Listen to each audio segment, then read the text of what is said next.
First law of motion, law of inertia. In order for the motion of an object to change, a force must act upon it. Hindi ka makakaalis sa kinatatayuan mo kung hindi ka mag-e-effort. Kung gusto mong mag-move on, kailangan mo ng malakas na sapak para matauhan. Kailangan mo ba yun?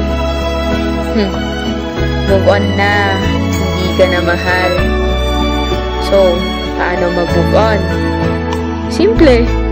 Iwanan mo yung katangahan mo at irampa mo na ang kagandahan o kagapuhan mo. Simple, diba? Huwag tanga, please. Okay na, tapos na kayo. Or, meron bang naging kayo? Huwag nang umasa. Masakit din yun.